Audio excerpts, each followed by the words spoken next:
No, nosotros esperamos a que usted nos diga lo que quiera. Esperamos a que venga Ángel. Ya está aquí Ángel. José Ignacio, ¿qué hacemos? Empezamos.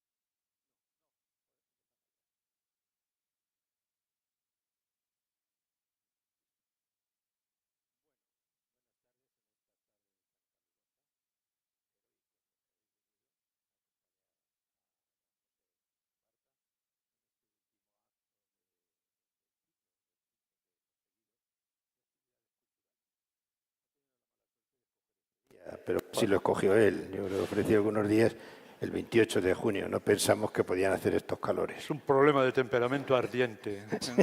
¿Qué le vamos a hacer? Bueno, pues le ha tocado cerrar este curso, ¿no? en esta tarde. El tema que nos trae y que nos convoca es un tema, como todos los que se proponen y los que hemos desarrollado, pero en este caso es una propuesta de él, que cuando me la dijo me gustó muchísimo, ¿no? Que es lo de judaísmo y pensamiento económico actual, ¿no? Hace un rato le decía yo, esto del pensamiento económico actual, a ver qué aportaciones, cómo nutre o cómo es capaz de fecundar el judaísmo ese pensamiento que es tan recurrente, estamos siempre dando vueltas sobre el mismo tema. Llevamos desde el siglo XVIII, desde Adam Smith, ¿no? En el siglo XIX con Marx, introdujo algunos elementos, pero no. Y sobre todo el tema del judaísmo... Yo creo que la escuela de Salamanca fue la clave. Pero, sí, bueno.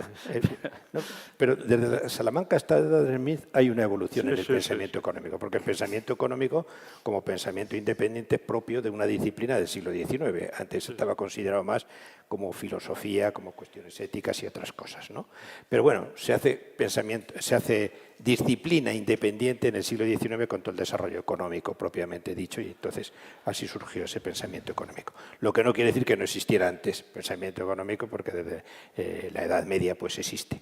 El tema del judaísmo es muy interesante, a mí me gusta mucho, como historiador pues es un tema fascinante. Él lo conoce muy bien, el tema del judaísmo. Lo conoce, no todo el mundo lo conoce, ¿no? Y para nuestra cultura o nuestra civilización el judaísmo es fundamental, es fundamental. El judaísmo, suelo decir a veces que está en la prehistoria de nuestra civilización, es decir, que es el Antiguo Testamento. Nosotros pertenecemos al Nuevo Testamento, sin el Antiguo Testamento nos queda el tema un poco cojo. Por tanto, el judaísmo es muy importante en nuestra civilización. Y fue capaz nuestra cultura, nuestra civilización, la civilización cristiana occidental, de anudar el pensamiento griego, el pensamiento helenístico, bueno, incluyendo el romano, el griego, el romano y el judaico. Y cada uno con una aportación y un concepto del hombre diferente, o hay antropologías distintas en cada uno de ellos.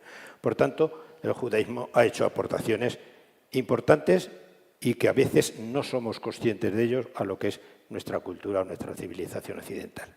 En la propia historia de España, que fue baluarte importante de defensa de la civilización, cuando la crisis de la Edad Media y en la Edad Moderna, la monarquía hispánica, la monarquía católica, que fue una monarquía que pretendía y que pretendió, digo pretendió en pretéritos, salvar aquella civilización que se vio en una encrucijada enorme cuando el Islam atacaba el Imperio Otomano, conquistó Constantinopla y se acercó a las puertas de Viena amenazando todo esto. Bueno, digo todo esto porque en el periodo ese de la monarquía hispánica el mundo judío ha ido de la mano de todo el desarrollo histórico de la historia de España. Se habla de antisemitismo, sin duda el judaísmo ha tenido un papel importante y en el mundo económico especialmente, desde aquella época tan pretérita, ¿no? Es decir, ellos fueron los que crearon las grandes redes comerciales.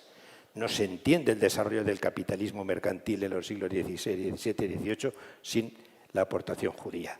Amberes, conectando con el mundo americano, conectando con los continentes.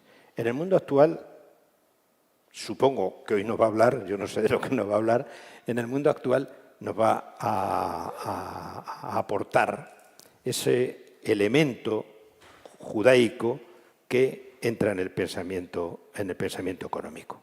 Vamos a ver el subtítulo, me parece que es muy interesante. ¿Es posible establecer alguna relación causal? O sea, ya él lo plantea incluso como interrogante y como duda. Pues vamos a ver si hay una relación causal.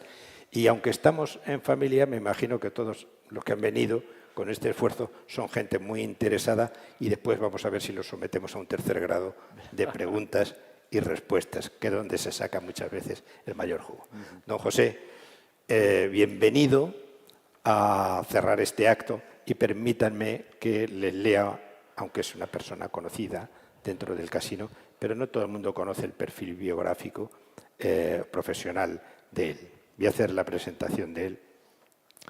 Don José Barta estudió Derecho en la Universidad Complutense y después realizó un programa de Dirección General en el IESED de la Universidad de Navarra.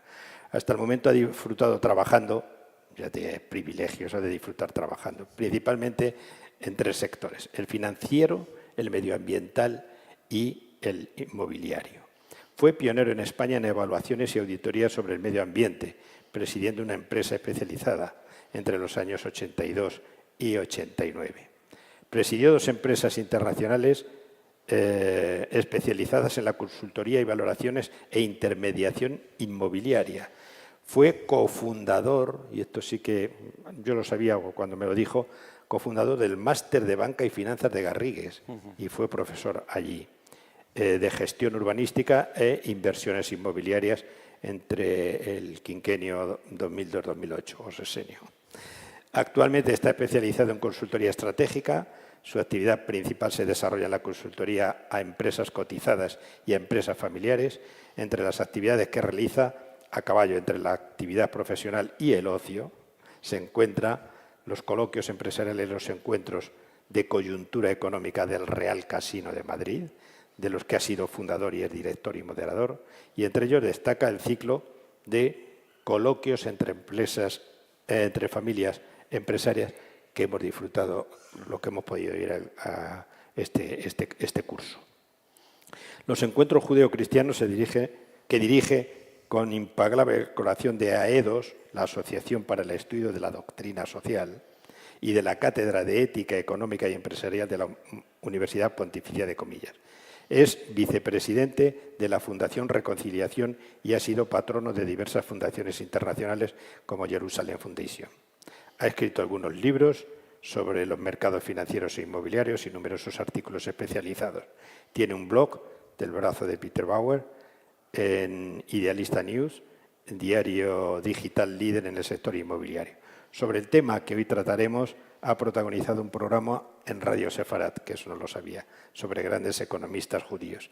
Y es autor de los siguientes libros: Judaísmo y judíos en el siglo XXI, muy interesante; La encrucijada del pueblo elegido, que está agotada la 2ª edición, pero si alguien tiene interés yo le dejo que lo fotocopie porque ya lo tengo, yo lo he leído.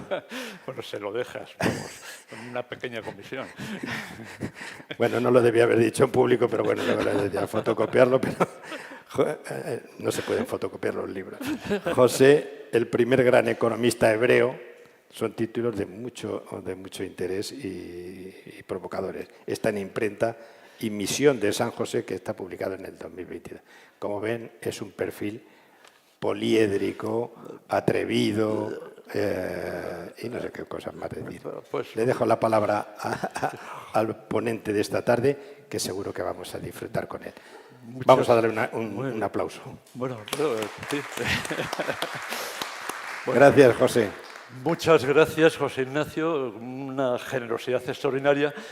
Creo que las expectativas han sido tan elevadas que lo mejor que puedo hacer es clausurar el acto.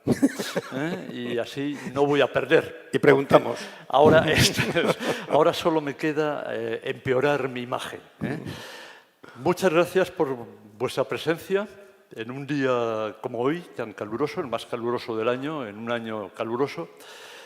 Y yo os tengo que decir que cuando salí de casa estuve a punto de no venir, con lo cual hubiera entendido perfectamente que os hubierais venido abajo. Es de apreciar, de valorar me he quedado con vuestras caras, sé dónde vivís, pero en ese sentido, en el buen sentido, o sea, para agradeceros vuestra participación. Y también a aquellos que están online, que luego terminan siendo muchos, porque el anterior coloquio al final fueron 300, estamos 70. en 370, sí, O por ahí, 370, ¿no?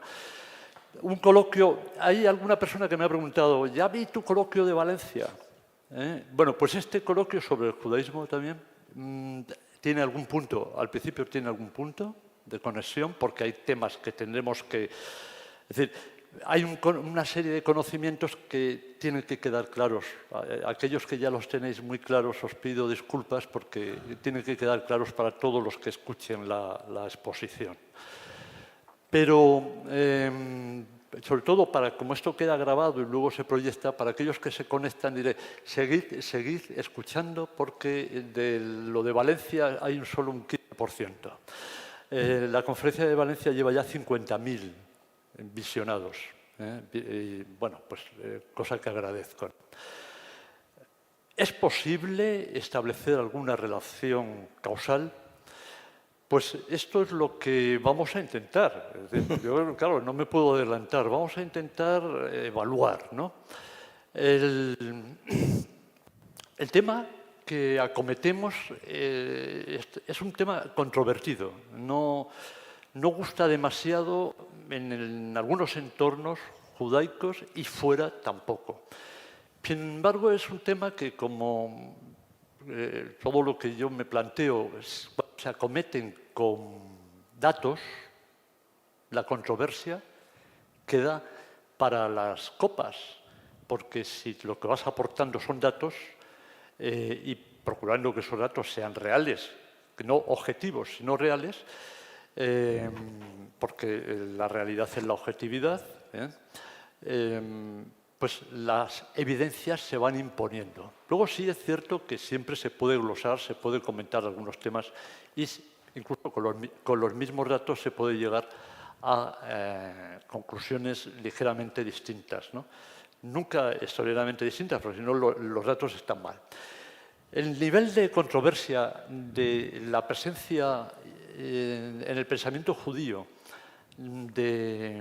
la presencia en la economía del pensamiento judío alcanza a muchas cabezas de este siglo XXI y sobre todo en el siglo XX hubo muchos estudiosos, algunos judíos, entre ellos algunos premios Nobel de Economía judíos que dijeron, hombre, hay que estudiar este tema, ¿no? Hay que estudiar. En cualquier caso ya alguna posición se ha adoptado. Por ejemplo, Milton Friedman, Premio Nobel de Economía, es un personaje que la verdad es que a mí me cae especialmente bien. Luego su planteamiento, su escuela, es de la escuela de Chicago. El desarrollo que él hace es líder de la escuela de Chicago. El desarrollo que él hace llega a unas conclusiones que luego veremos un poquito más a fondo. No mucho, porque no vamos a hablar de Milton Friedman, pero que yo ya no estoy tan de acuerdo porque han generado un problema grave en la economía internacional. De aquellos polvos vinieron luego de los polvos ideológicos que se sentó por parte, entre otros, de Milton Friedman. En los años 70 vinieron los lodos de la crisis financiera del 2007-2008. Pero es un hombre de una gran categoría. Y además me cae muy bien porque le encantaba bailar, y baile de salón. Con lo cual teníamos muchos puntos en común. Se puede, decía, se puede demostrar fácilmente dos proposiciones. Primero, los judíos tienen una enorme deuda con la libre empresa y el capitalismo competitivo. Segundo, durante al menos el siglo pasado, los judíos han opuesto constantemente al capitalismo y han hecho mucho a nivel ideológico para socavarlo. ¿Cómo se pueden reconciliar estas proposiciones? Milton Friedman era judío, defendía este tema. Los judíos están en contra del capitalismo que tanto les ha beneficiado. Ludwig von Mises es también judío, aunque su nombre, apellido es alemán, ¿verdad? Es judío askenazí. Fue el máximo exponente de la, fue el máximo exponente de la Escuela Austriaca de Economía y su seminario en Viena era conocido por su propio nombre. Es muy simpático y divertido comprobar que estaba formado por 26 economistas, de los cuales 23 eran judíos, ¿no? Y él, en su libro Important Government, niega el capitalismo y el comercio internacional no deben nada al judaísmo. Ninguna filosofía. Porque él no se consideraba, dentro de la escuela austriaca, esto es muy importante, como un pensador judío. Él era judío, pero su pensamiento económico no lo consideraba judío. Y esto es una constante que aparece a lo largo de la historia que vamos a narrar. Por último, Karl Marx, más conocido, ¿no? Probablemente Friedman se refería a Karl Marx, ¿no? En relación. Karl Marx era de padres judíos, de una cierta vinculación con una tradición rabínica, incluso entre los miembros de su familia había algunos rabinos. Escribía: la cuestión judía, en el artículo sobre la cuestión judía, criticaba la base subjetiva que él definía como profundamente individualista de la cultura judía. Criticaba ese individualismo. El individualismo lo asociaba a la individualidad de la persona, la capacidad individual de acometer actos. Le reprochaba sus intereses egoístas y calificaba al capitalismo de judío. Ya se ve que Milton Friedman y Karl Marx hubieran discutido profundamente, discrepando por completo, los dos judíos. No quiero apuntar, pero no me puedo quedar sin decir que el marxismo no es consecuencia del pensamiento judío. Es consecuencia del pensamiento de la filosofía desarrollada por Hegel, por Kant, en última instancia por Lutero. Está más cerca del luteranismo, el pensamiento marxismo, que del judaísmo. Pero eso es tema para otro debate, en una sala más pequeña. Es importante, cuando vamos a hablar de qué papel juega el judaísmo, el pensamiento judaico, manifestado y reflejado en los judíos, claro, en las personas que se sienten miembros de tradición judía, ¿no? Pero es que digo tradición, no religión, porque no necesariamente se corresponden muchas de estas personas con la religión en sí, como tal religión, sino como tradición cultural. ¿Qué es ser judío hoy, no? Porque esto que puede parecer elemental no lo es tanto, y no lo es tanto incluso a ciertos niveles institucionales. Por ejemplo, no es lo mismo el concepto de qué persona puede asumir su condición de judía que tiene el judaísmo ortodoxo y ultraortodoxo que el concepto que, por ejemplo, puede tener el Estado de Israel. El concepto del judaísmo ortodoxo y ultraortodoxo parte de la base de la madre tiene que ser judía para poder ser judío. Condición sine qua non. Y luego esto, en distintos ámbitos, se va diluyendo paulatinamente. Basta con que el padre pueda ser judío, que tenga algún otro pariente judío. En el ortodoxo estaríamos en una población mundial en torno a los 15 millones, 16 millones quizás en este momento. Estos son datos del 21. No habrá llegado tampoco, 15 millones y medio de judíos.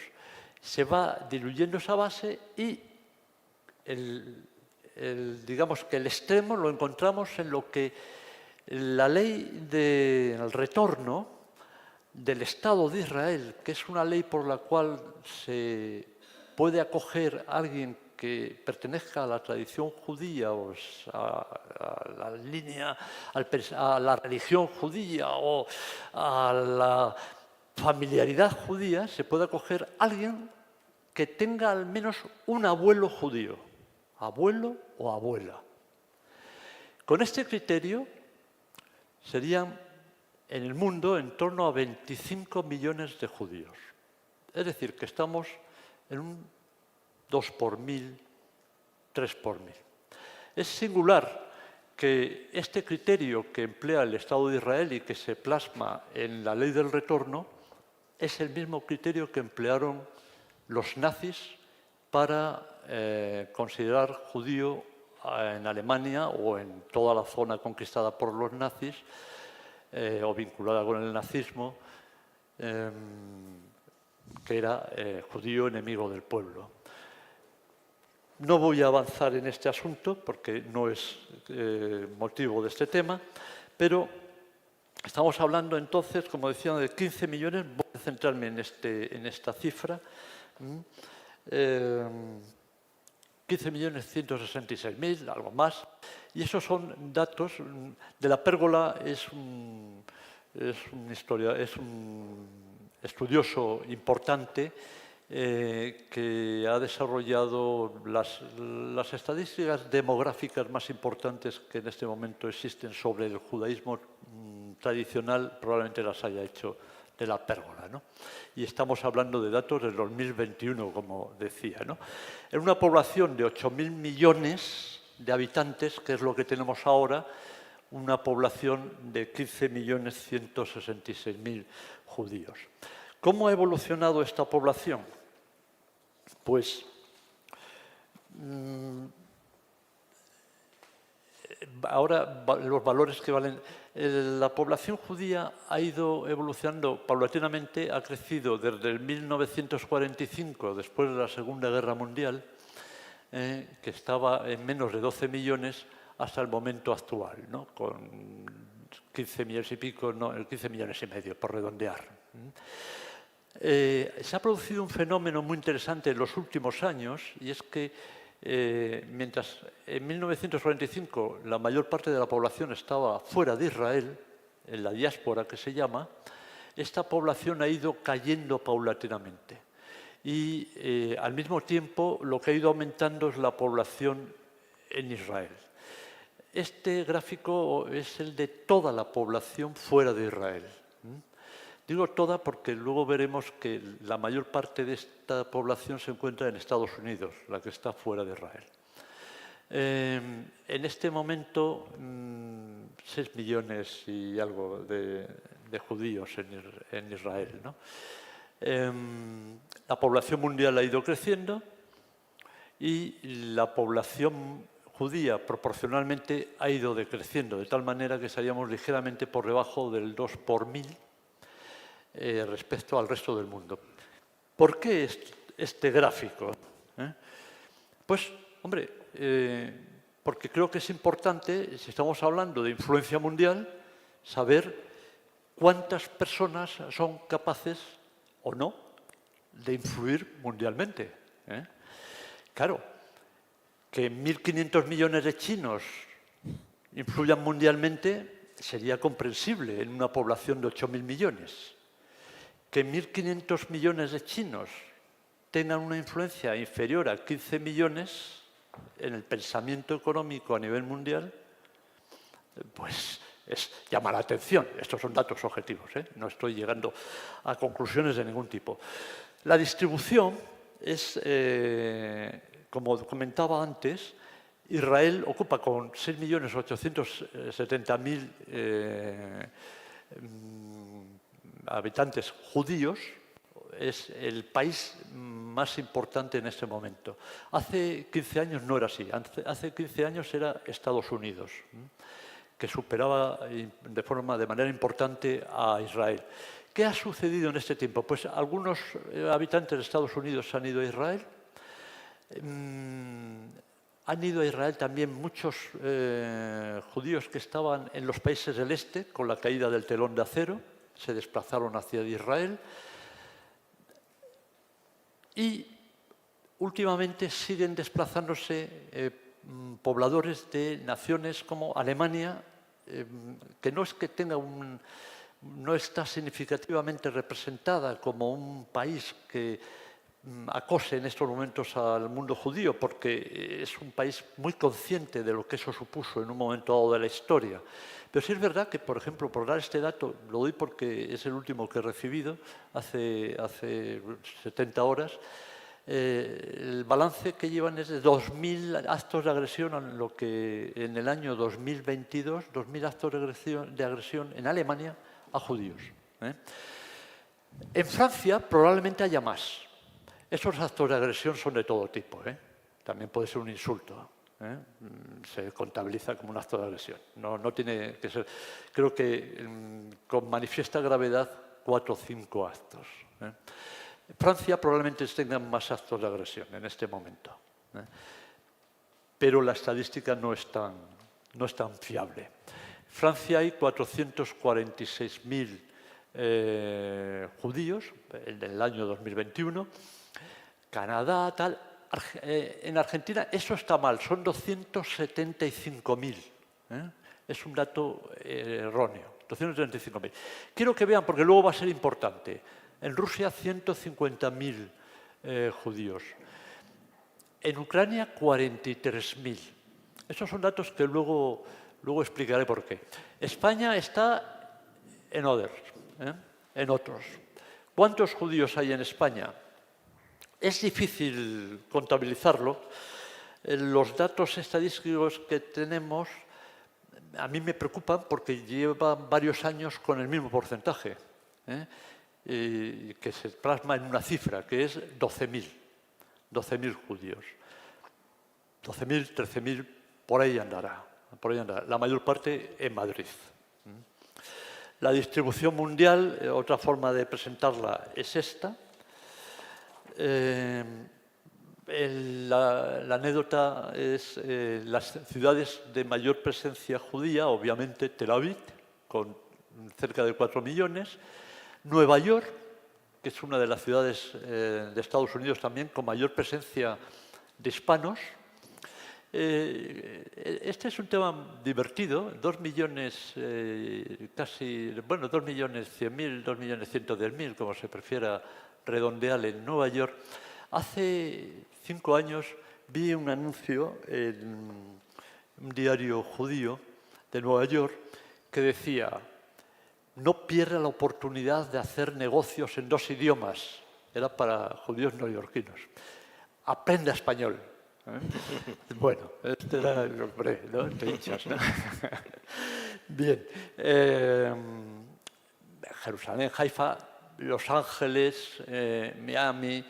Veremos que la mayor parte, por ejemplo, ¿dónde está? París. La mayor parte de la población judía francesa se ha ido concentrando en París por el problema de la inseguridad que tienen fuera de París. De todas formas, incluso en París en estos momentos tienen problemas de inseguridad.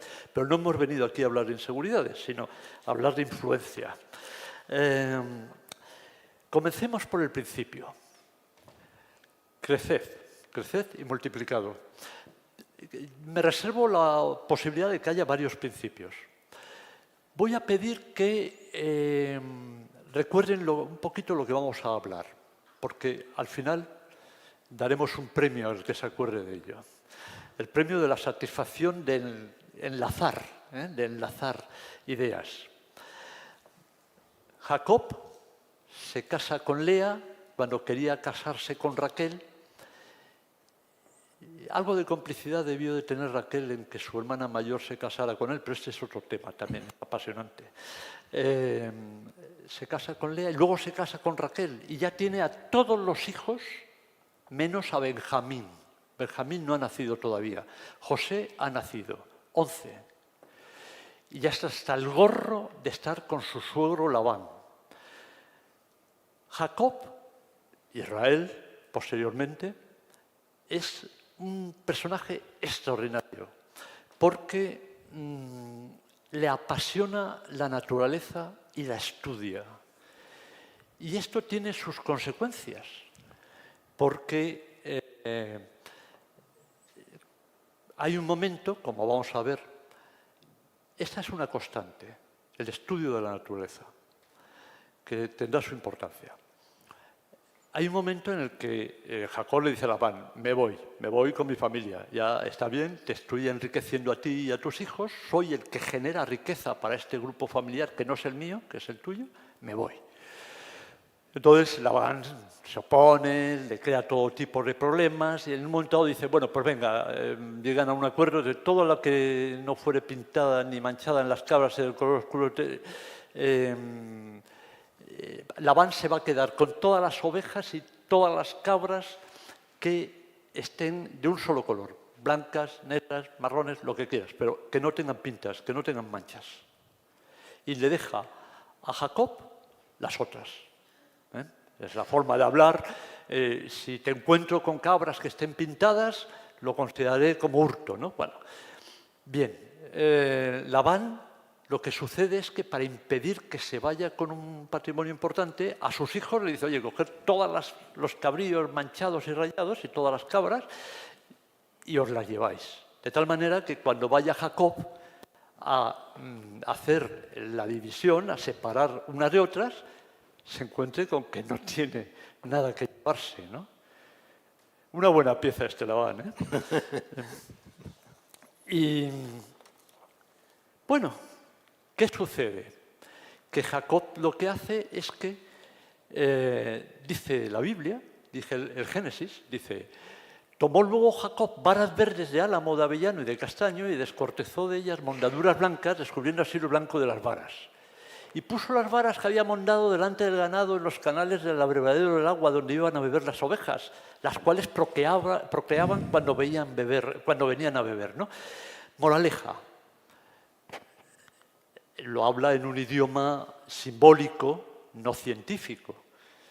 Pero ¿qué sucede con Jacob? Que Jacob había aprendido los procesos genéticos que se producían con determinado intercambio, con determinadas prácticas y determinados usos.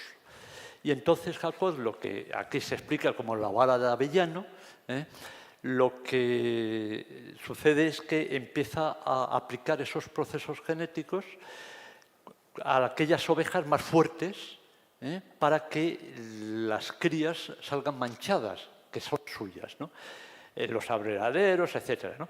De tal manera, y las ovejas más débiles no les ponía, de tal manera que al final lo que consigue es un rebaño fuerte, manchado, y Labán se queda con ovejas más débiles, pero limpias, de color uniforme, ¿no? Bueno, es la astucia, ¿no? Basada en el conocimiento, esto tiene su razón de ser y lo veremos al final. ¿Qué es lo que se reconoce? Este no es el principio. Cuando en el mundo, por ejemplo, Jonathan Sacks, gran rabino, fallecido hace 2 años, de la Commonwealth, un personaje extraordinario, cuando hablaba de la influencia y de la presencia judía en la economía, no comenzaba por Jacob. Yo sí he considerado pertinente comenzar por Jacob, por lo que luego veremos. Él siempre comenzaba por José, que es un personaje que a mí me entusiasma, me entusiasma. Tengo un problema de que no acabo de escribir el libro que me gustaría, porque creo que me va a llamar... Thomas Mann escribió una historia de José que le llevó 10 años, a mí me va a llevar unos 15, aproximadamente. No tengo garantizado el éxito de Thomas Mann. José era, como su padre Jacob, además era el más especial de los hijos, como su padre era un observador de la naturaleza y además observador de las tradiciones, se mantenía cerca del entorno del padre, de la madre, de las personas más mayores, los esclavos, las esclavas más mayores. ¿Qué es lo que aprendía? Aprendía pues el mensaje de Abraham, el mensaje que había recibido Abraham por parte de Dios. Era un estudioso de las tradiciones.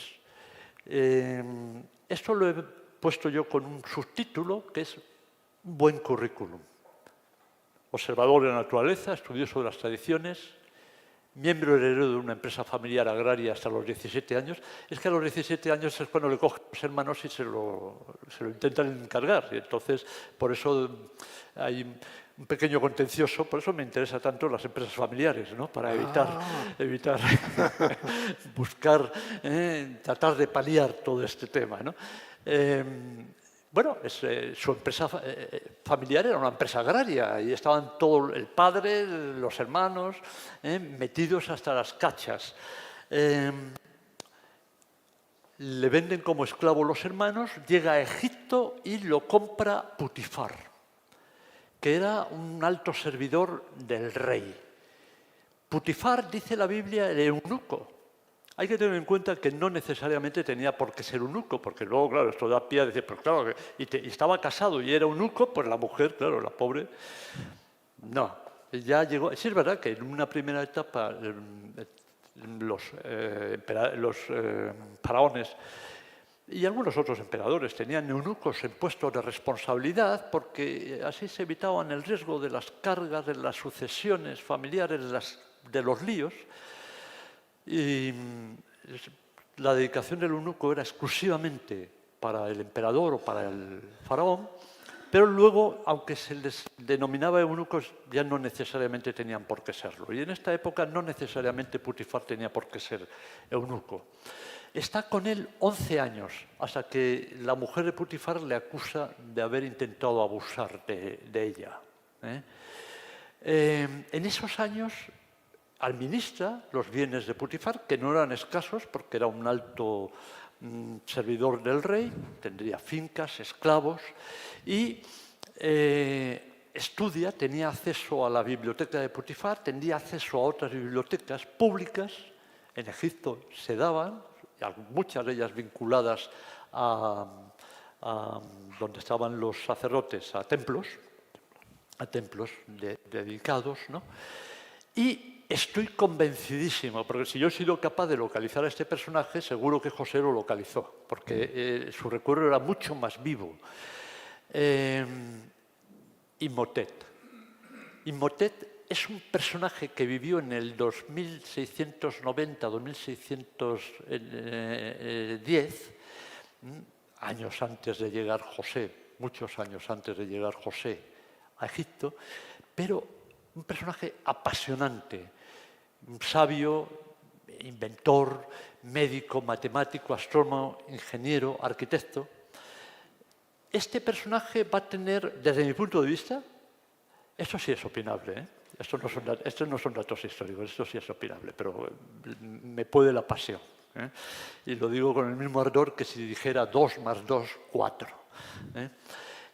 Va a tener una incidencia, desde mi punto de vista, extraordinaria en la gestión de las vacas flacas y de las vacas gordas, o las vacas gordas y las vacas flacas.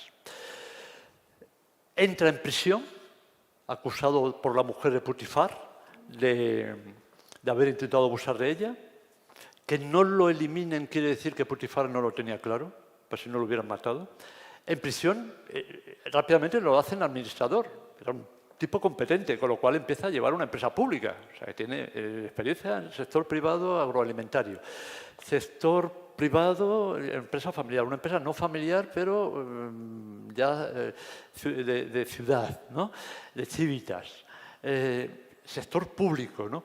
Y aquí está durante 2 años hasta que se sucede lo de los sueños que todos conocemos y donde él es capaz de percibir la venida de una época de vacas gordas, de grandes cosechas muy abundantes, a las que va a suceder una época de vacas flacas, intérpretes de los sueños del faraón. Yo no digo que José no tuviera un don especial otorgado por el Señor. Digo que él lo había trabajado intelectualmente también para potenciarlo. La estela del hambre. La estela del hambre es un antecedente de la gran sequía del Nilo en el año 2682, que es cuando estaba hablando yo antes de Imhotep. Imhotep, que era ese personaje. Imhotep es capaz de... bueno, la estela del hambre esta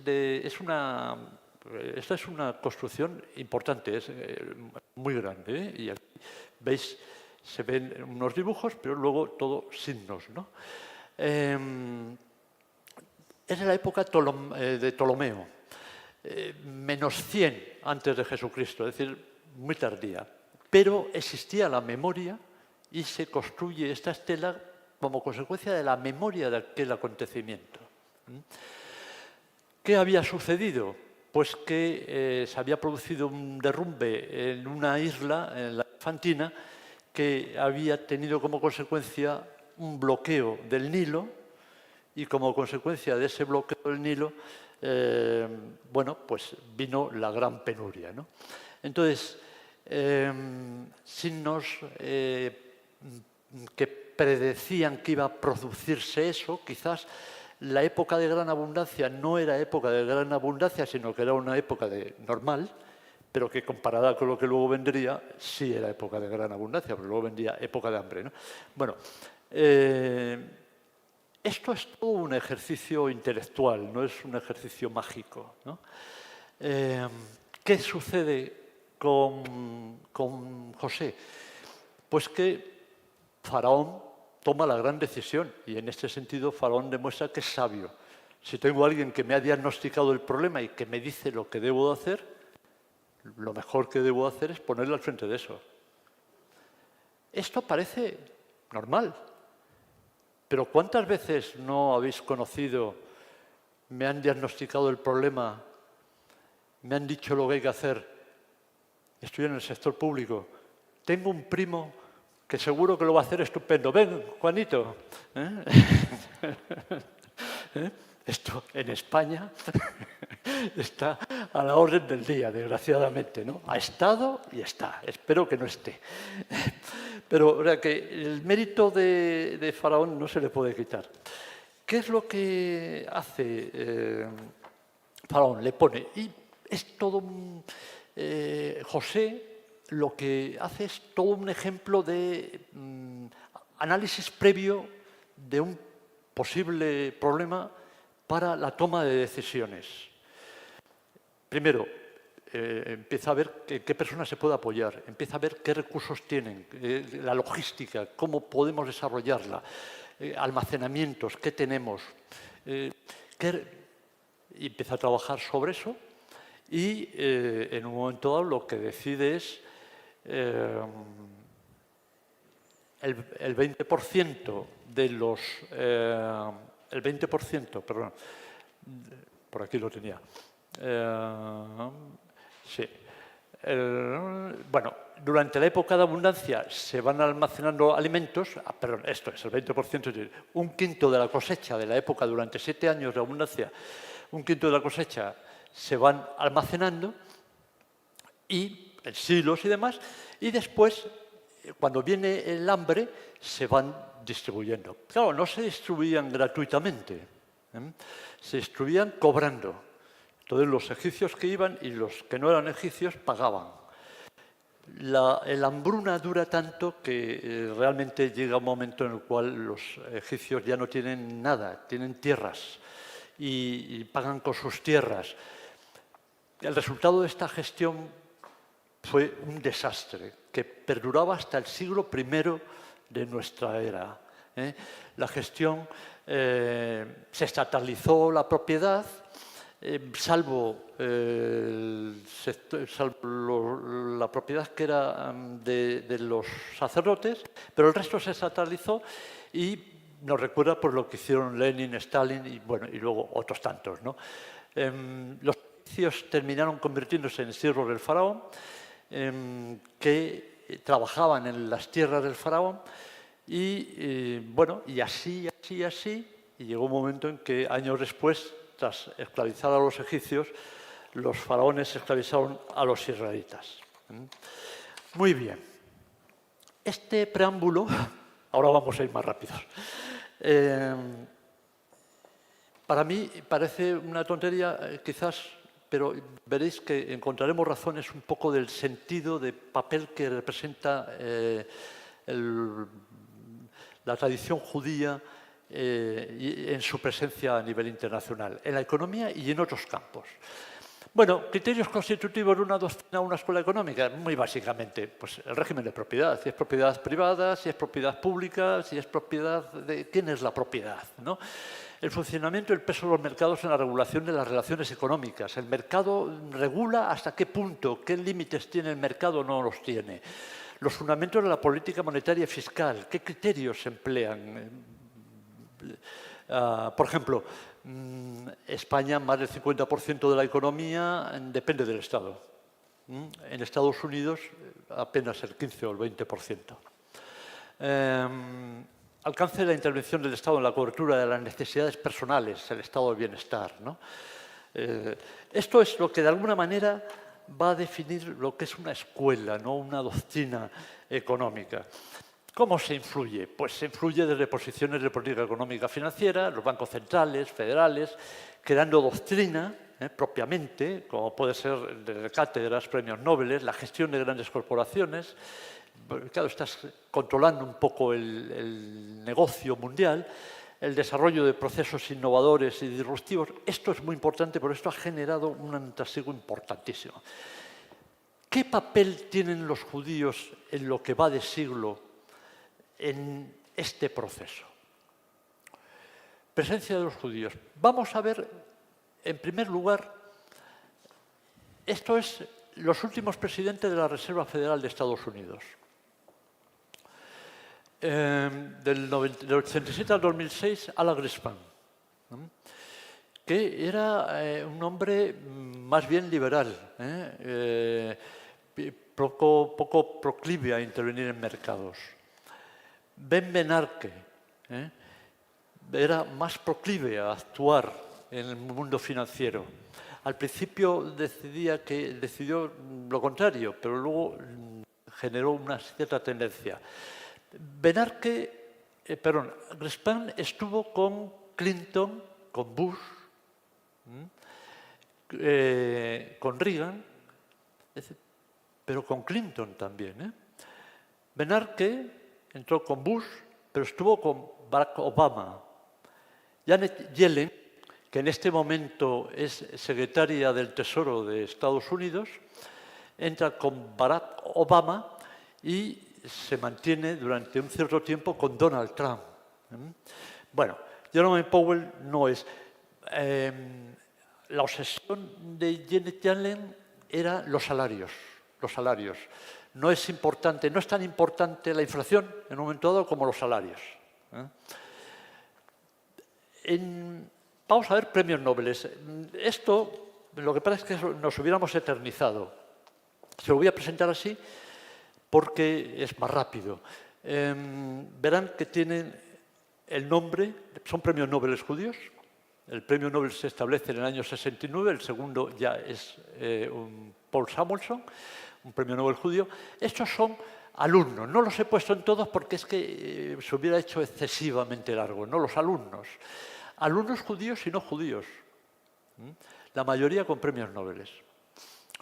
La nacionalidad y la universidad. Con eso se pierde mucho del misterio, pero ganamos tiempo, porque luego nos fijaremos en esto. Estos son los premios Nobel judíos, 92 galardonados hasta el 2022, el último lo hemos incorporado. El 23,34% de los premios de economía son de origen judío. El último es Ben Bernanke, que estuvo también como presidente de la Reserva. Nacionalidad, universidad. ¿Tienen una misma doctrina? Pues no. Tampoco podemos hablar, antes lo hablábamos en privado, estamos viviendo una época en la cual ya no surgen grandes doctrinas, lo que surge son matices, ¿no? Friedman, padre del neoliberalismo, con la priorización de los resultados económicos en las empresas y la absoluta libertad del mercado. El mercado se regula solo, no, se ha visto que no es así, pero bueno. Stiglitz, post-keynesiano, pero Keynes también defiende el mercado, ¿eh? Pero Stiglitz lo que tiene es la sensibilidad por lo social. Él desarrolla el concepto de los salarios de ineficiencia, que es un criterio magnífico. Es que un salario que no permite vivir adecuadamente o mínimamente es un salario que produce ineficiencia, es decir, produce incompetencia profesional en la persona que lo recibe, porque se desmotiva por completo. La intervención del Estado para controlar en un momento dado las desviaciones de los mercados, choca, pero no choca frontalmente, no choca tan frontalmente como puede chocar Keynes con Marx, por ejemplo, ¿no? Peter Diamond, previsibilidad es en otro entorno, ya no es tanto doctrina, sino que estamos en instrumentos económicos. Previsibilidad de las decisiones a través de modelos matemáticos. Un hombre que es defensor de las pensiones, la seguridad social, los impuestos, más intervencionista que Milton Friedman, mucho más, por la línea de Stiglitz, pero defiende la previsibilidad de las decisiones de consumo. Daniel Kahneman, israelí, incertidumbre en la toma de decisiones con resultados poco probables. Es decir, la racionalidad no impera en la toma de decisiones. Con lo cual, nos encontramos 4 personas. Podríamos poner casi todas, bueno, hay algunas que se distinguen poco. 4 personas que mantienen posiciones distintas, no muy distintas, porque ya insisto que ese radicalismo no existe, pero posiciones distintas y defienden actitudes distintas. Y además, en el terreno personal, pues son como todo el resto de los humanos. Los 5 que están aquí son de origen judío. El que sabe de esto soy yo, le he calificado, lo he titulado este tema, ¿no? Bernanke aportó pruebas sobre por qué son importantes los corralitos financieros. Y aunque evitó decirlo directamente, por qué Milton Friedman se equivocó sobre las causas de la Gran Depresión. Veremos que todo el mundo le da palos a Milton Friedman, pero es que durante muchos años fue el hombre más prestigioso y el que más incidencia tuvo en la economía mundial. Con lo cual es lógico que los demás le den palos. Alan Greenspan, que hablábamos antes, de la Reserva Federal, que también estaba Janet Yellen. Hay un momento, hace poco de esto, que dice Alan Greenspan, Janet Yellen no sabe. Las burbujas de los activos solo pueden explotarse si se debilita la economía. Es decir, hay que ir a la debilidad de la economía. Tenemos que ir a la pérdida de puestos de trabajo. No se puede defender las tesis de Janet Yellen, los 2 judíos. No piensan lo mismo, obviamente. Hay algunos más educados, ¿no? Como Ben Arke. Hay otros más radicales. Stiglitz, los mercados no existen en el vacío. Siempre están estructurados. Milton Friedman no era un buen economista, esas son palabras textuales. Milton Friedman no era un buen economista. Escribió buenos documentos, buenos estudios cuando era joven, ¿no? Pero luego se transformó en un ideólogo y un desastre. Y además sus discípulos son iguales. Es decir, que incluso las confrontaciones en el terreno personal. Hemos visto un listado de 28 economistas premios Nobel judíos. Si empezamos a comparar unos con otros, hay enfrentamientos personales, ideológicos, técnicos. ¿Qué les une? ¿Qué peso tienen los países por ir buscando pautas en los premios Nobel de economía? No he puesto todos, pero podemos ver que Estados Unidos, de los premios Nobel de Economía, 55 son norteamericanos. Es el país líder hasta dentro de media hora a nivel mundial y eso se refleja. Podemos pensar que a lo mejor se refleja aquí, ¿no? Estados Unidos, el Reino Unido, Francia. Estos últimos, hay más países, no he puesto todos, pero estos últimos los he puesto para que se vea que hasta Polonia tiene un premio Nobel en economía. España no tiene ninguno. Es algo que llevo muy mal. La enseñanza de la economía en España me parece un desastre. ¿Qué peso tienen las universidades en el Premio Nobel de Economía? Vamos a intentar centrar un poco más.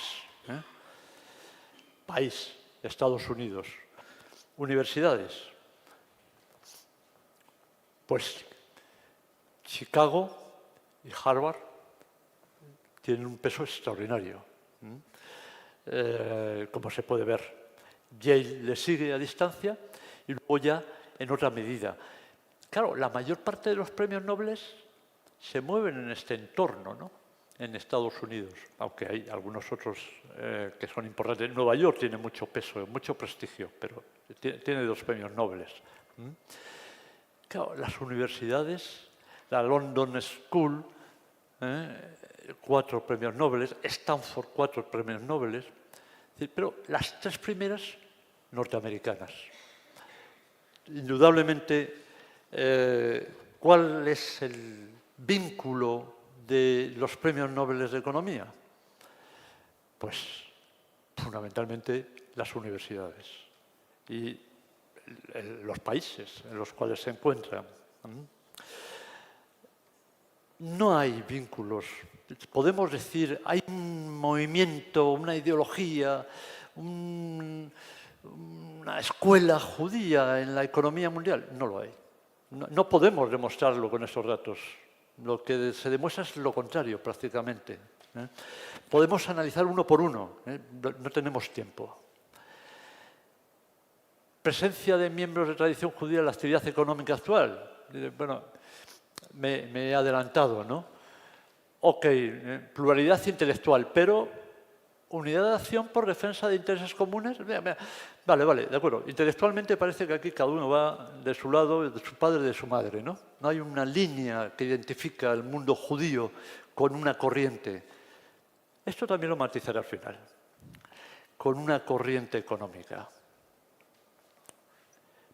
Pero a lo mejor lo que hay son intereses.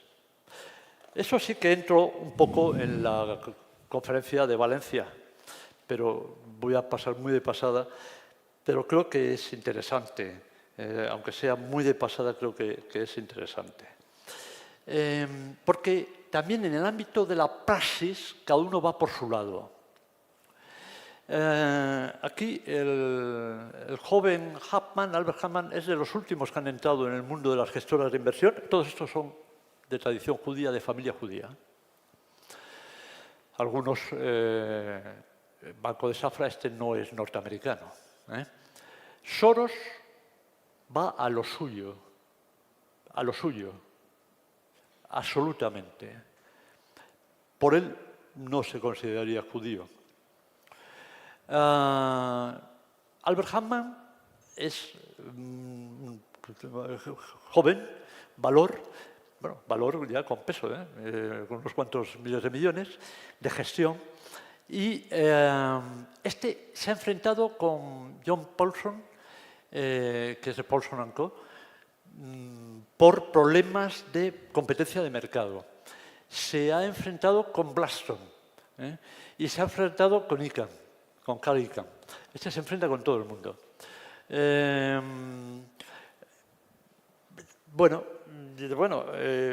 ¿Defendiendo qué? Defendiendo sus intereses y los de sus accionistas, cada uno de ellos.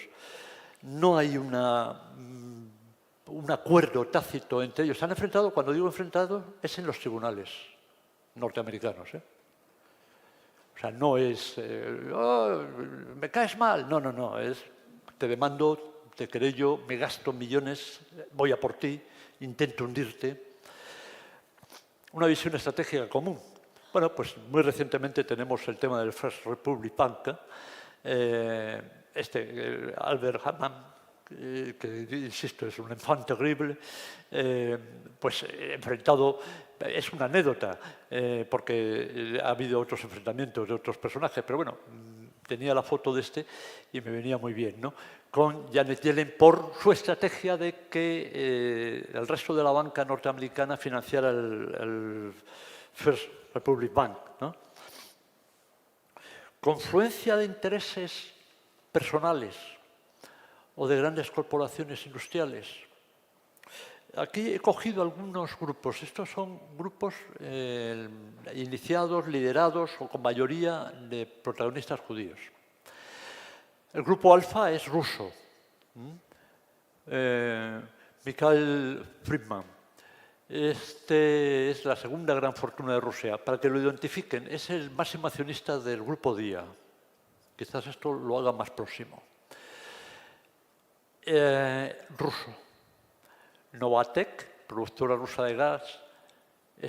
Skolkovo, es una especie del Silicon Valley ruso. Víctor Vekselberg es el fundador y el socio del gobierno ruso.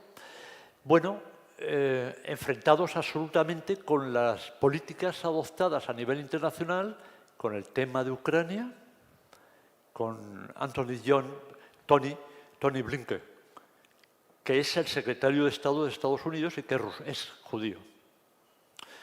Este hombre defiende los intereses que él entiende con el gobierno federal de los Estados Unidos, que corresponde defender a los Estados Unidos. Y se enfrenta y perjudica a estos que son judíos, a estas corporaciones, grandes corporaciones que son judías, porque les ha perjudicado con las medidas adoptadas a nivel financiero, a nivel internacional. Pero focalicemos un poco más el tema. ¿Hasta dónde llegan los enfrentamientos? Interior de Ucrania. El grupo Akhmetov y Zelensky, que es el presidente de Ucrania. Zelensky, como sabéis, es judío. Akhmetov, que está fundado y dirigido por Rinat Akhmetov, es judío. Es el primer grupo de Ucrania. Entre otras cosas, era para aquellos aficionados al fútbol, propietario del equipo de fútbol del Donetsk, el Shakhtar. Yo no tengo muy claro, ¿no?, de qué va, pero creo que a los aficionados al fútbol sí saben a nivel de esto. Medellín arranca. Bueno, pues el enfrentamiento entre Zelensky y Akhmetov ha hecho que la fortuna de Akhmetov en el año 2021 fueran 13.700 millones de dólares USA y en el año 2022 fueran de 4.300 millones, porque Zelensky lo obligó a malvender toda la estructura de medios de comunicación y algunas empresas que consideraba estratégicas. Las tuvo que liquidar. Que sospecho que muy amigos no son. Que lo mismo sí lo son, pero creo que es difícil que lo sean.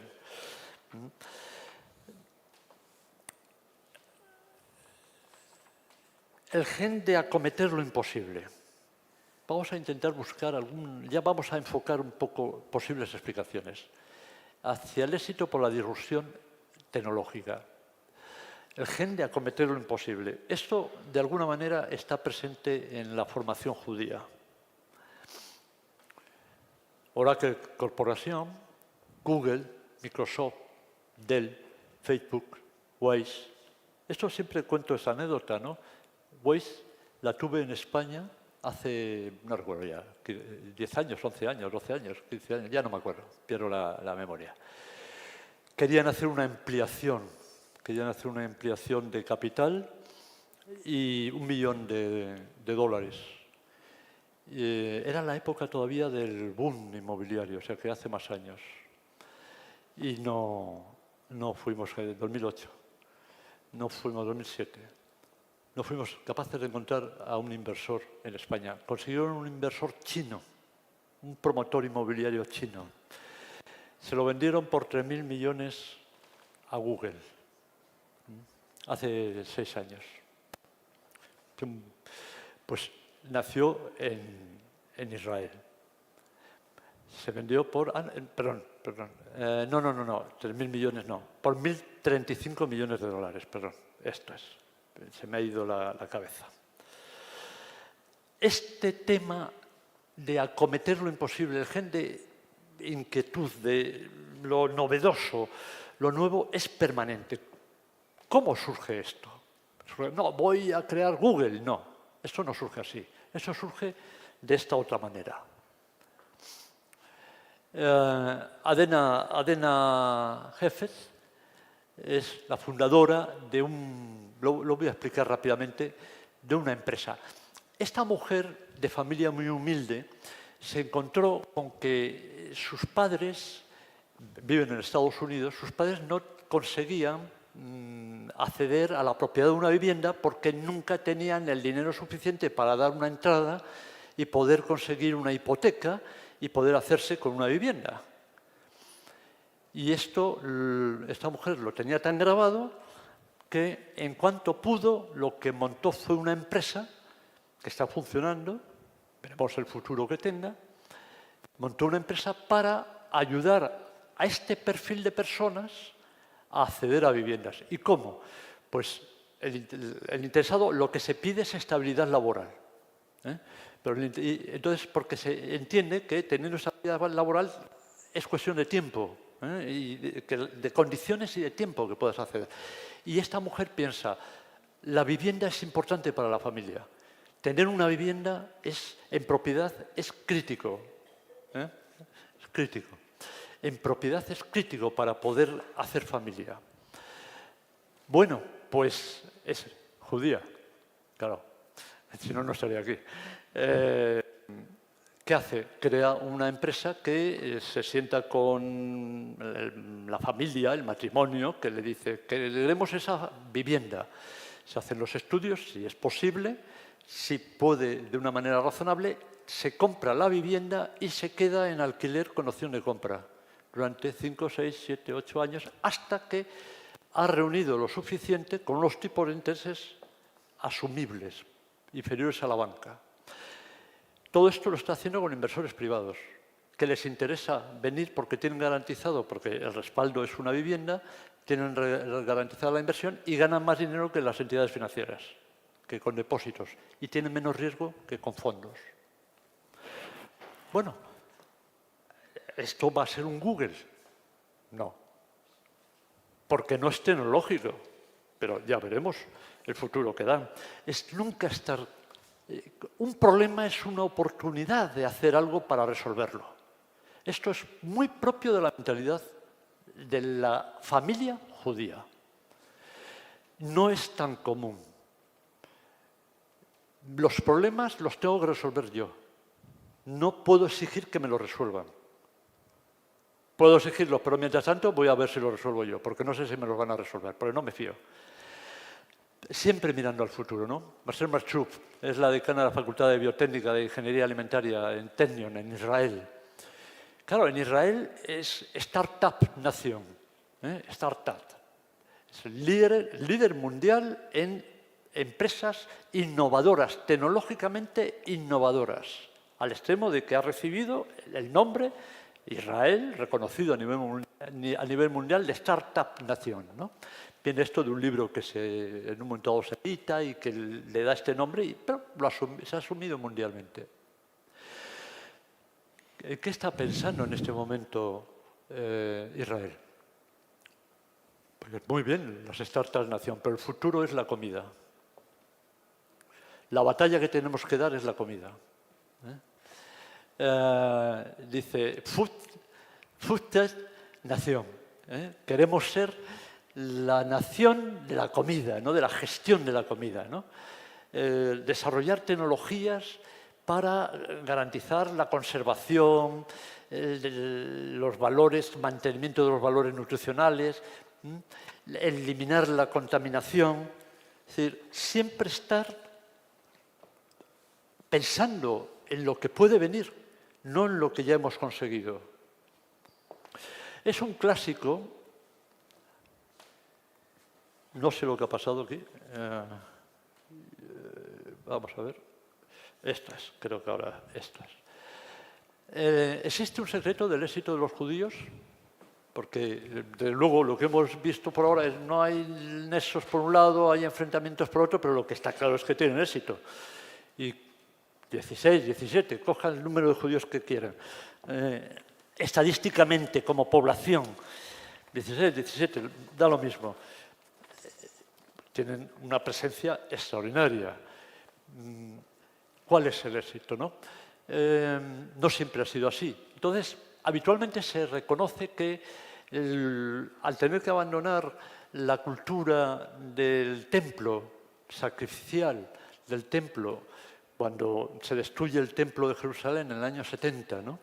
Y cuando en el 1030 les echan de Israel, les obligan a desaparecer allí, pues se crea toda la estructura sinagogal que exige saber leer y escribir para poder leer la Torá. Bueno, la alfabetización de la población masculina, básicamente. Un dato importante. El otro, el aprendizaje y conservación en el ámbito familiar de conocimientos considerados valiosos, no solamente los idiomas, sino las culturas que hay detrás de esos idiomas, que son más importantes como se va descubriendo día a día. Se traducen. El Sabbat es un elemento crítico para la transmisión de conocimientos desde los religiosos hasta los familiares y los culturales. En el Sabbat está toda la familia reunida. En el Sabbat se aprende a preguntar, se aprende a respetar y a preguntar. Yo siempre pongo un ejemplo y es, en una familia católica llega el niño pequeño, 5 años. Esa experiencia la hemos tenido nosotros. Yo la he tenido en casa con amigos judíos, con los hijos en casa y fuera de casa, en casas de amigos judíos. El chaval pequeño de 5, 6, 7 años pregunta y se le atiende, y se le escucha, y se le responde. Aquí viene el chaval de 7 años y dice, papá, lo de la Santísima Trinidad, ¿qué es? Respuesta. Bueno, eso ya más adelante, ahora no lo vas a entender. ¿Pero lo va a entender alguna vez? Eso no hay quien lo entienda, hombre. Lo digo en el sentido del misterio, no lo digo en el sentido crítico. Bueno, pero empieza a explicar algo, ¿no? No hay diálogo. En la familia judía sí existe ese diálogo. Es importantísimo. Lo más triste de todo esto es que la familia católica es un reflejo de la familia judía. Lo que pasa es que se ha ido deformando. También es verdad que las familias judías están empezando a perder estos temas. Pero bueno, el Sabbat es muy importante todavía, aunque incluso entre los no creyentes, como tradición. El mantener las relaciones personales en distintos países, ¿no? Esto se mantiene, bueno, claro, mantiene en unos países o en imperios de información asimétrica, donde no existe una información fiable y fluida.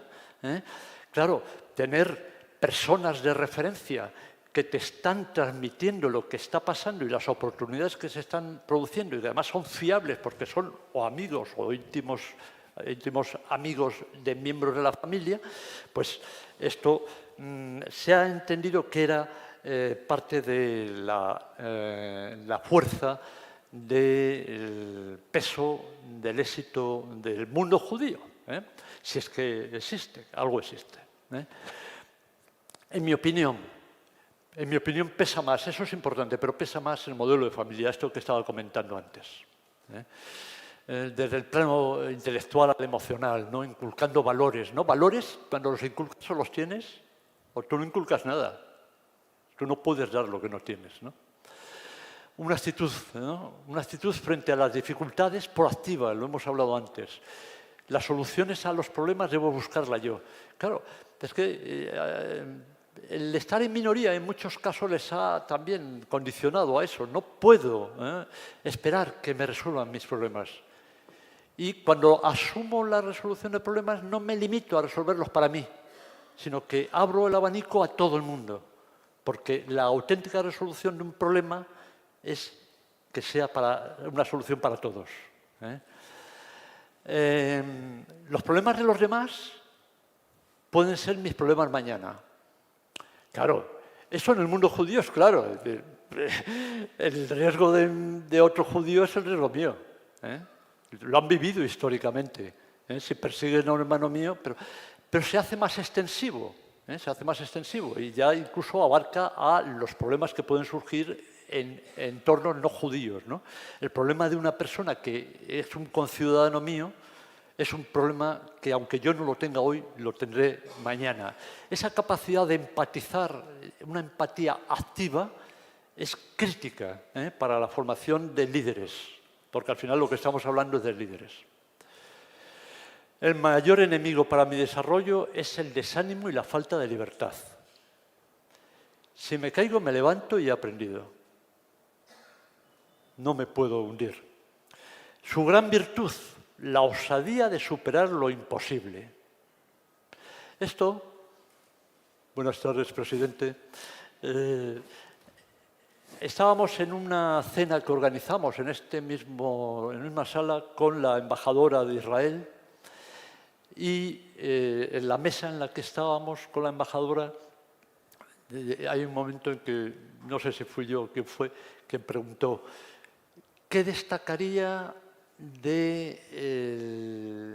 la capacidad de liderazgo que tiene el pueblo israelí en este momento en tantos campos como el tecnológico, el sanitario, ¿no? ¿Qué destacaría? ¿Cuál es el secreto? Y dijo, la osadía, la osadía. Yo no te... El problema, me van a parar, ya me pararán, que me paren, ¿no? ¿Por qué me voy a parar yo? Que me paren, ¿no? El fundamento. Esto puede parecer más anecdótico, pero no es tan anecdótico. Estamos en el Génesis, ¿no? Dios creó al hombre a su imagen y semejanza. Y esto es lo que creó un judío. Varón y mujer los creó y los bendijo. Creced, por eso comenzaba, si os acordáis, creced. Aquello que os comenté, mantener memoria, por favor. Creced, multiplicaos, llenad la tierra, sometedla. Someterla quiere decir conocerla y gestionarla. La tierra ha sido creada por Dios lo mismo que yo, piensa el judío. Luego, y además Dios me dice, gestiónala. Luego, tengo capacidad para hacerlo. Tengo capacidad para hacerlo. Todo ser humano es un solucionador de problemas irreemplazable. Y lo mejor está por hacer y por descubrir. Esto no es una cita de las Escrituras, es una cita mía. Pero bueno, está inspirada, está inspirada. La mayor riqueza para cualquier comunidad es cada una de las personas que la integran. Por supuesto. ¿Por supuesto? ¿Por supuesto? No me quiero meter con la eutanasia, ¿verdad? Ni con tantas otras cosas. ¿Por supuesto? No, de tan supuesto nada. Me voy calentando. ¿Qué es lo que realmente aporta el judaísmo a la economía?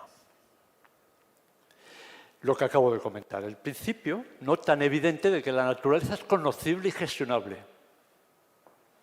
Ha sido creada por Dios como hábitat para el ser humano.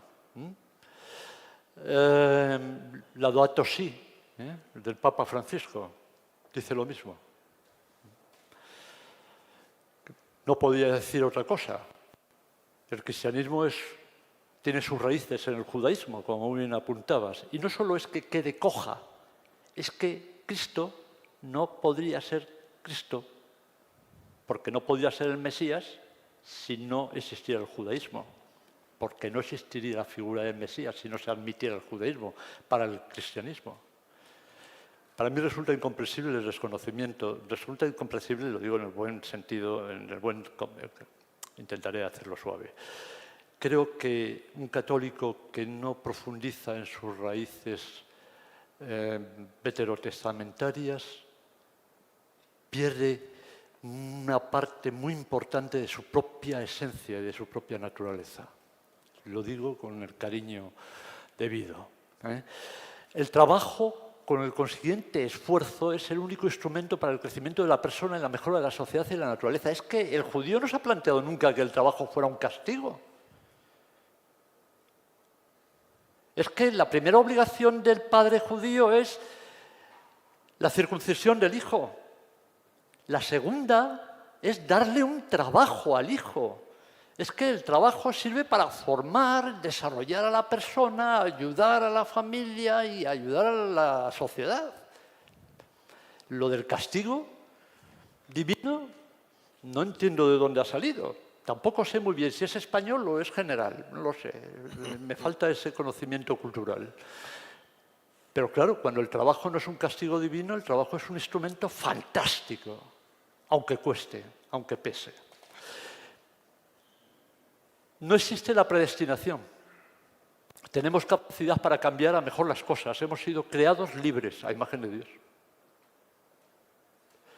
Esto parece muy evidente, pero es que en la cultura, en la historia de la humanidad, se acudía a dioses para que le libraran de los rayos. El dios del rayo. ¿Por qué acudías al puñetero dios del rayo? Porque no me imparta un rayo. Y luego todo estaba condicionado, ¿no? El hombre, el ser humano no era libre. Bueno, hemos sido creados libres. Tenemos muchos condicionantes, muchos. Pero tenemos mucha capacidad, de todas formas, de autogestión. La iniciativa personal es insustituible por la planificación institucional. No puede suplir la planificación institucional a la iniciativa personal. Esto es lo que Marx decía que hacía del judío, él, que era judío, un ser odioso individualista. No es que seas individualista, es que una institución no es nada. Porque ahí, entre otras cosas, las instituciones no son merecedoras ni de lealtades. Y no quiero entrar más allá, porque es un tema complicado. ¿Quién merece lealtades? Las personas. Empezando, por ejemplo, con la Iglesia. Porque la Iglesia lo que tiene es un personaje, Cristo. Insustituible. Los bienes son propiedad de las personas en la medida en que son fruto de su trabajo y se encuentran subordinadas al bien común. Esto es muy de la Torá. Porque se puede acceder a bienes terrenos abandonados o semi-abandonados si les aportas trabajo y generas riqueza con eso. Y eso automáticamente los haces tuyos. También es verdad que están subordinados al bien común, porque estaba después los años en los cuales tenías que empezar de cero. El año sabático en el cual todo volvía a empezar. Las deudas, los esclavos dejaban de ser esclavos, las deudas dejaban de ser deudas, los terrenos que se habían adquirido. Luego, eres un administrador más que un propietario absolutista, ¿no? Nadie está solo, hemos sido creados por y con amor. Todos somos responsables de todos. El bien de los demás me ayuda a mejorar personalmente. Eso es lo que no he acabado de entender, Caín. Pero bueno, aspectos concretos de dicha aportación. Vamos a ir a algunos puntos que sí se pueden sacar de la Torá y del Talmud, de los dos Talmud, ¿no? Por ejemplo, el contrato laboral, por tocar temas. Estos son a modo de ejemplo, ¿no? La desigualdad económica de las partes ha sido reconocida desde un principio, ¿no? Y entonces lo que se ha empleado, por ejemplo, es el criterio de que el empleado podía rescindir el contrato de trabajo en cualquier momento, cosa que el empleador no podía hacer. El Talmud babilónico. La jornada laboral. Esto no es tan evidente. Vamos, ahora es muy evidente. Son 6 días y un día de descanso. Ahora es muy evidente, pero hace 4.000, 3.000, 2.000 años, no era 1.000 años incluso, en muchos sitios no era tan evidente. Salario justo y cobro diario, Malaquías, ¿no? Su oposición al salario injusto, el Deuteronomio. Prescribía el pago de los salarios el mismo día en que habían sido ganados. En el caso de duda, el salario justo lo determinaba un profeta, un rabino, un estudioso. Los pobres, facilitar el alimento a los pobres, sin humillarlos. Para ello se indica las cosechas del campo no se deben recoger totalmente, el dejamiento de las esquinas o ángulos, menos de un sexto y permitir que lo recoja sin censurárselo, ¿no? Para ayudar a los pobres. No esperar que venga el Estado también, sino tú mismo ayudas a los pobres, ¿no? Sin restregarlo. El pobre tiene la obligación de dejar de ser pobre en cuanto pueda, con ayuda quizás, pero dejar de ser pobre, y tiene la obligación de dejarse ayudar si llega a la situación de necesidad. La propiedad. Se reconoce la propiedad privada, ¿no? el Talmud de Babilonia nuevamente, Berakop. Esto implicaba que, no implicaba que el individuo pudiera utilizar la propiedad, como hemos comentado antes, ¿no?, de acuerdo con sus deseos. Podía afirmarse que ella debía permanecer al servicio de Dios. Es ese sentido de no somos propietarios absolutos de lo que disponemos, aunque podamos actuar con ellos. Reparar los daños producidos.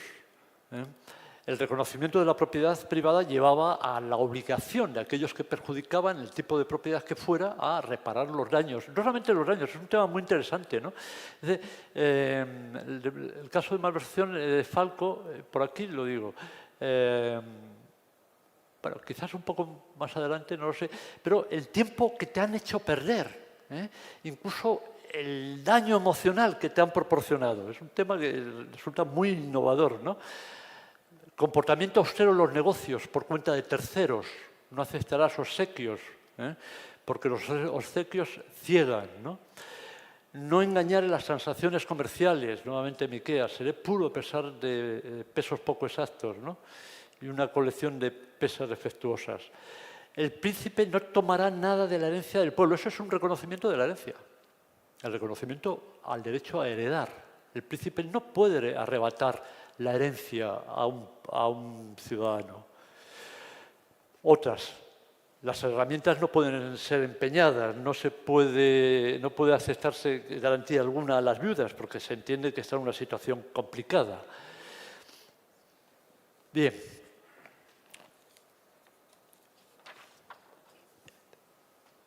Al final, ¿qué es lo que aporta el judaísmo? Criterios morales. Criterios morales. En ese sentido, coincide técnicamente, y por eso se justifica difícilmente la falta de cooperación entre judíos y cristianos, con la doctrina social de la Iglesia. No estamos tocando temas dogmáticos, que son esenciales, pero sí tocamos en lo que coincidimos, la confluencia, los temas morales. Creo que ahí es lo que aporta la sociedad judeocristiana a los movimientos económicos actuales. Cada vez en menor medida, porque cada vez hay menos sociedad judeocristiana. Pero bueno, en aquella célebre conferencia de Valencia hubo una señora encantadora que me preguntó: ¿usted es español hebreo o usted es español normal? Lo hacía llena de cariño y de entusiasmo, ¿no? Soy español. Y luego hubo otra persona que me dijo, bueno, hablas de los ricos, los poderosos, pero es que en el mundo judío no hay pobres. Yo, pues sí, en el mundo judío hay pobres, pero también hay una estructura importante que es desarrollada por las comunidades judías y la actitud personal para ayudar en las necesidades esenciales, ¿no? Como puede ser la educación. Si llega al extremo de la alimentación, la educación de los hijos, si llega al extremo de la alimentación, también la alimentación, por supuesto. Y por supuesto, en cualquier caso, el entierro y el tratamiento de enfermedades, ¿no? Dice, pero claro, es que estamos hablando de economía, de prestigio. ¿Y por qué no habla de casos de judíos pobres? Y, hombre, porque hay una cosa que a una persona que es pobre, ya lo único que falta es que diga, ¿conoces algún judío pobre? Y digo, sí, pobre, menesteroso no, pero que lo está pasando mal, sí. Pero no voy a decir, bueno, menganito que vive en tal sitio o zutanito que vive en tal sitio están pasando fatal, porque va contra todo, ¿no? Empezando por la dignidad propia. Pero podemos hacer una cosa ambos, ¿no? Y es, aquí hay un rabino, que es Rabbi Yeruchim Auerbach, que estaría encantado de recibir las donaciones de todos aquellos que quieran darlas para ayudar a los judíos pobres. Y que, como a mí me las envía mensualmente, yo las hago extensivas. Entonces, hay judíos pobres, pero la comunidad está luchando para ayudarles. Bueno, pues hasta aquí ha llegado el discurso. Muchas gracias y poco más.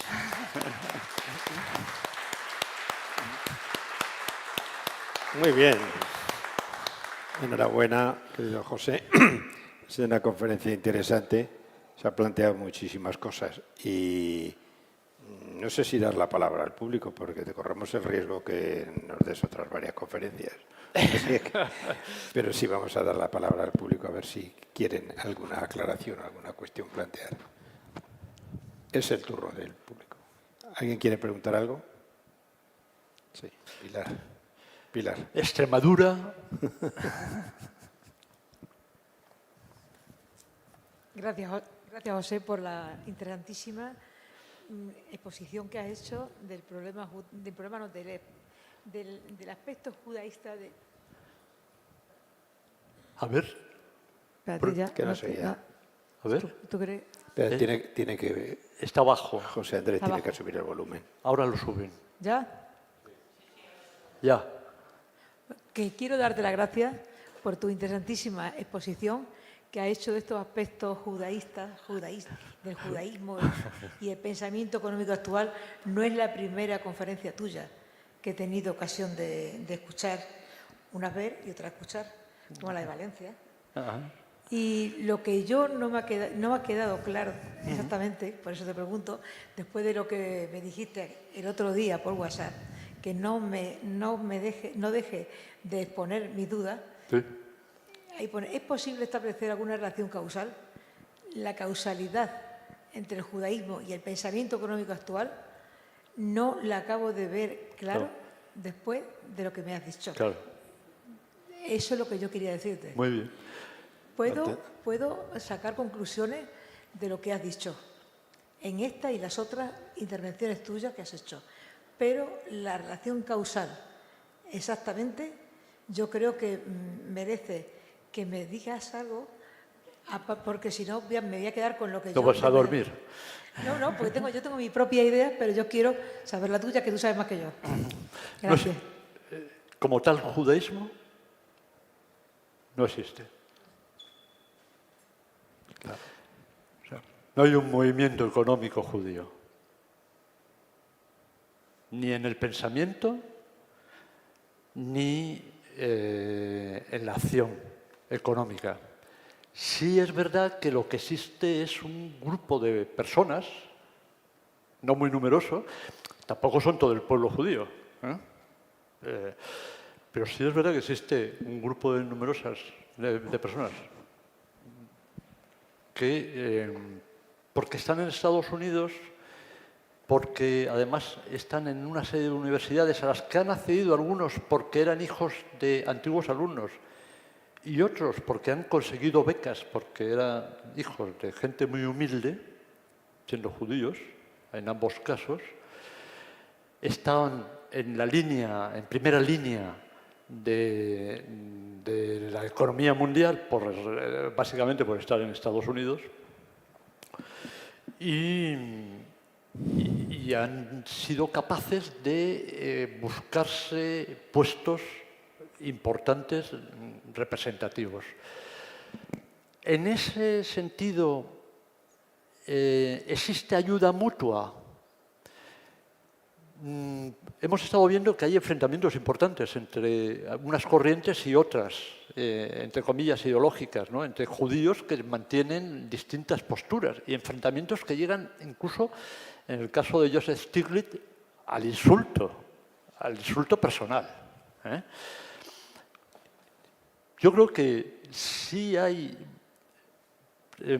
puntualmente ayudas, pero no una ayuda distinta de la que un maestro está dispuesto a prestar a un discípulo aventajado,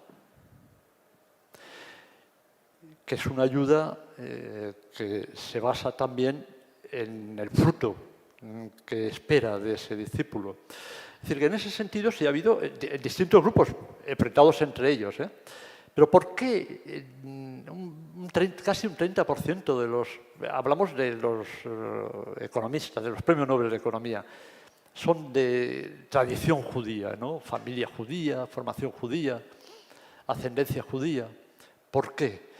Yo creo que la explicación está al margen de la economía, en lo que comentaba antes.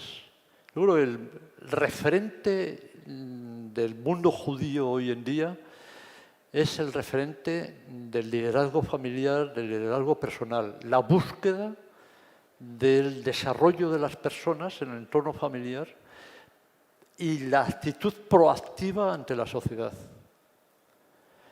Y dices, bueno, eso todos no, todos no. Si nos fijamos en España, las nuevas generaciones, ¿lo va a mantener el mundo judío siempre? Siempre quedará algún reducto, pero yo creo que hay parte de la población judía que se está aburguesando, se está integrando, y eso se perderá, ¿no? Porque es un poco la ley de vida. Pero en la medida en que aquellas familias judías sean capaces de mantener las tradiciones, independientemente, aunque para mí es muy importante la religión, pero independientemente de la fe o de la ley, de la práctica de la ley, en este caso concreto del mundo judío, si son capaces de mantener las tradiciones, son capaces de seguir formando líderes en su entorno familiar. Y entonces comentaba muy de pasada antes, es que el modelo de familia judía es el que hemos heredado los católicos. Pero no lo hemos gastado, por lo visto. Es pasar ante los problemas, venirte abajo, hundirte, quejarte. Bueno, vale. O sea, no voy a poner ejemplos negativos. Hay ahí un modelo de liderazgo. Por eso, el modelo de éxito judío para mí es muy sencillo y muy simple, pero es muy costoso. Exige un compromiso existencial por parte de todos los miembros del grupo familiar. Supone esfuerzo, constancia, perseverancia en el empeño, ¿no? Pero es muy sencillo y muy simple.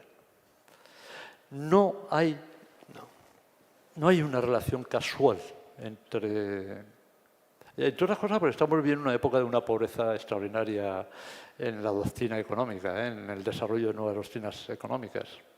Pero bueno, ese es otro tema. O sea, no lo encuentro, me alegro. Sí, don Óscar.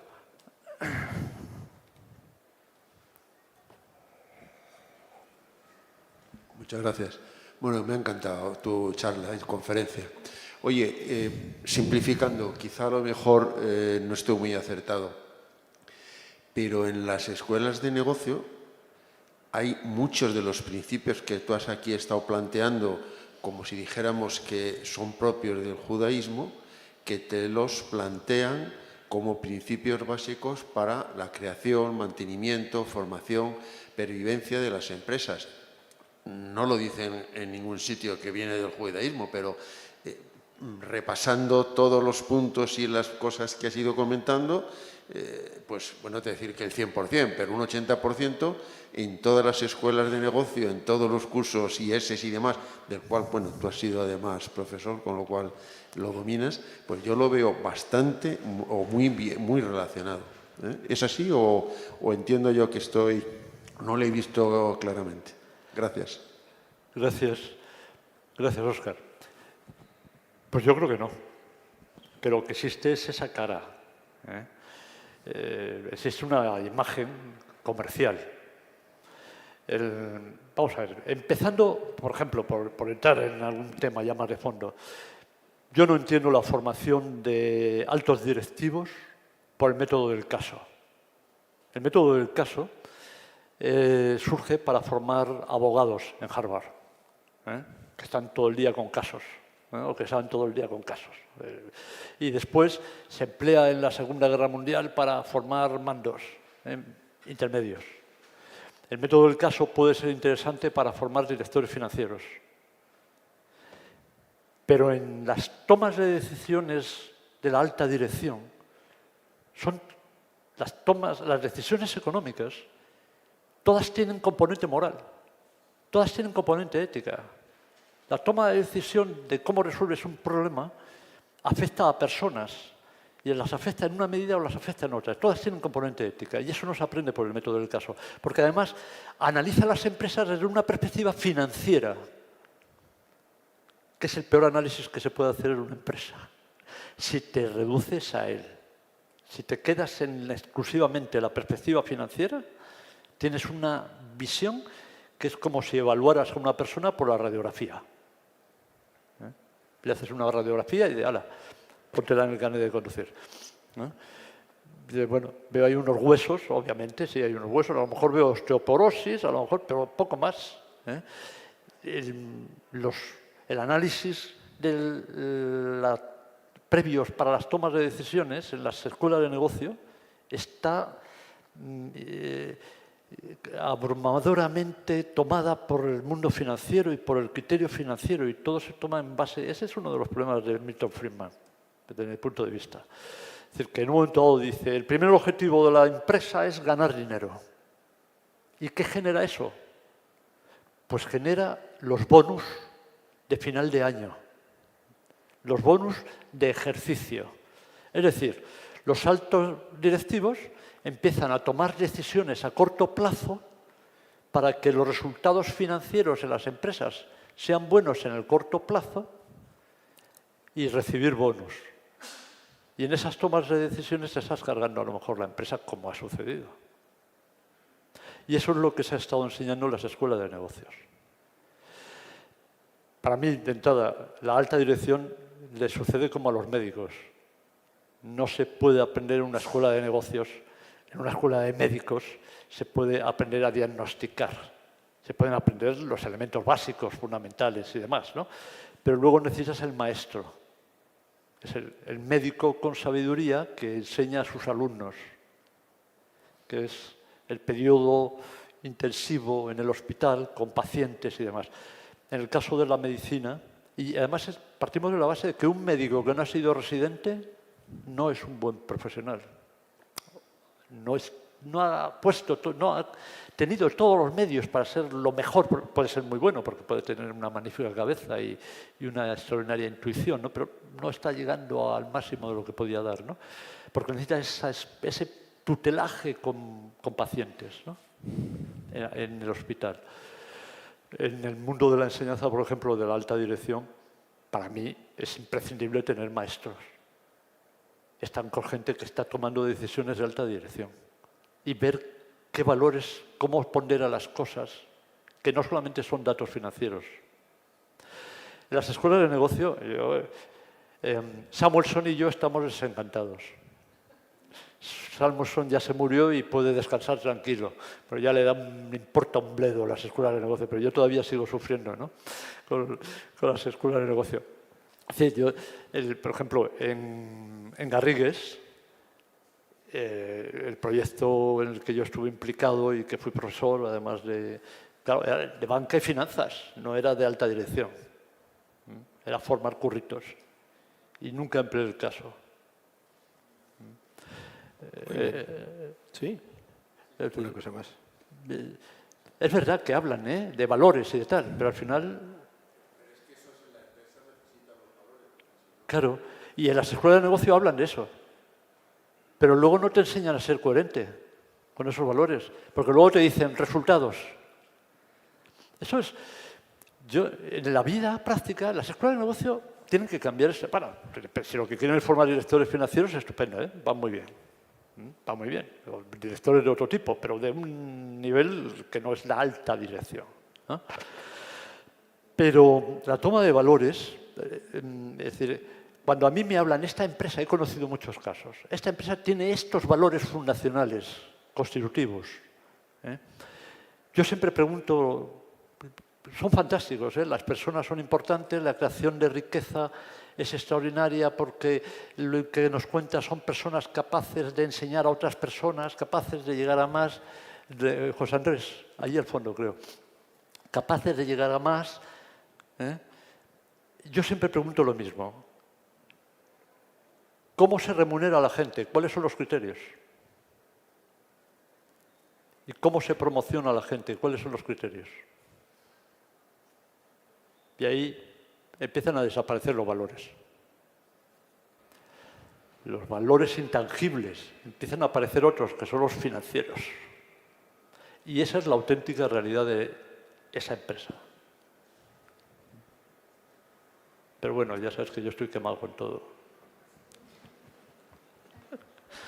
Sí, no sé si mi pregunta es aceptable porque usted habla de economía. Mi pregunta es sobre Henry Kissinger. Él no es un economista, pero es un político y política y economía siempre van de la mano. ¿Cómo sitúa usted la figura de Henry Kissinger dentro de este panorama? ¿Tiene él los mismos valores? ¿Se puede situar dentro de la descripción que usted ha dado? Bueno, es un personaje que acaba de cumplir 100 años, ¿no? A mí, como persona, me cae muy bien. Porque creo que es un hombre con una vitalidad extraordinaria y capaz de renovarse continua y permanentemente. Desde el plano ideológico o de la acción, el sustrato que justifica su acción ya no me cae tan bien, porque es fundamentalmente posibilista. Entonces, el problema del posibilismo es que va contra la excelencia. Es que tengo tendencia a tirar hacia lo posible y amarro hacia lo posible y descarto lo imposible. Y descartando lo imposible, él, que es judío, pues estaría descartando el Estado de Israel, porque era imposible. Y ahí está, ¿no? Es un posibilista, pero lo digo no como un pecado, lo digo como una actitud, que no comparto, ¿no? Pero me parece que... En ese sentido yo creo que, claro, que tiene 100 años, tampoco le puedo pedir mucho más, pero ha sido posibilista siempre, ha sido siempre posibilista. Muchas veces ese posibilismo se reducía a su continuidad en el empeño que estaba desarrollando. Y para que yo siga en este camino, en este cargo, lo que tengo que hacer es esto. Bien. Un hombre brillante, indudablemente. Muy bien, pues creo que estamos ya en tiempo. Si no hay alguna pregunta más, bueno, pues creo que hemos disfrutado de una tarde y de una charla muy amena, muy ilustrativa. Han quedado cosas claras, como lo que planteaba Pilar. Está claro que no hay una relación causal. Yo sí he visto más relación causal entre el pensamiento protestante y el pensamiento de estos judíos que nos has presentado, sí, por ejemplo. Sí, hay más relación causal. Diría, ¿no? Sí. Y también he visto que el primer economista, José, nos enseña mucho, y para tu tertulia les enseñarás siempre que todas las empresas familiares están abocadas al desastre. No. Bueno, luego fíjate, se multiplicaron como las estrellas del mar. Las estrellas del cielo y las arenas del mar. Conflicto, ¿no? En fin, yo creo que ha sido una charla muy amena, hemos aprendido mucho y lo podemos despedir con un aplauso. Bueno, muchas gracias.